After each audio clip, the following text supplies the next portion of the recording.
Сайн байна уу? Энэ удаагийн лабораторийн бичлэгээрээ бид электролиз олголно. Электролитийн уусмал дундуур цалхаангүйд нэвтрүүлэхэд электродууд дээр явагдах эсэлдэн ангижрах хурвлыг электролиз гэнэ. Бидний сонгосон электролитийн уусмал буюу цэсийн хлоридыг бид нар электролизийн тусламжтайгаар зис болон хлор гэж хлор ионоор салгах байгаа. Туршилтанд гүйдэл үүсгэгч буюу power supply электролитиксэл хэрэг болно. Концентрат ихтэй цэсийн хлорид дээр электролиз явуулж үздэг.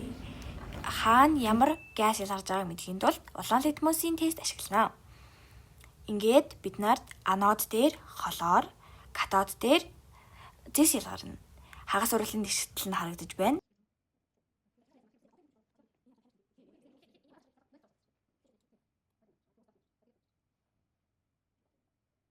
Ингээд анод дээр тавьсан улаан литмусийн пейпер маань bleached буюу өнгөн цайрсан байгааг гаагаас энд хлорын хий ялгарсан байна гэсэн үг. Одоо харин эсрэгээрээ катод дээр зис ялгарсан байгааг харж болж байна.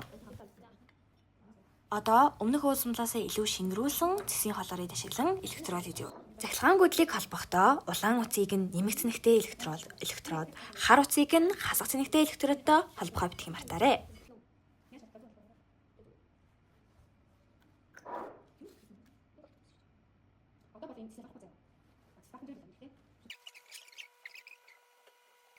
Анод дээр ямар хий ялгарсныг мэдхийн тулд бөөнөрөө хийн тест ашиглацгаая. Бид нар анод дээр OH хасах ион буюу оксижен ялгарсан гэж үзэж байгаа тулд бөөнөрөө түүнийгээ батлахын тулд хийн тест хийж үзцгээе. Модны дөлийг спиртэн дэн дээр шатааж дөл гаргаад хэрвээ дөл нь илүү бадамлаж хасаж байх юм бол энд хүчил төрөг ялгарч байна гэсэн үг юм. Дээр харагдаж байгаачлан дөл нь илүү томорч байгаа болохоор энд хүчил төрөгч ялгарч байна гэсэн үг юм аа.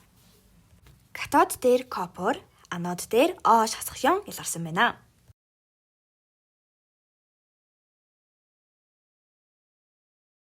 Одоо бөөнөрөө хоёр литмусийн пейперээ харьцуулж үзцгээе.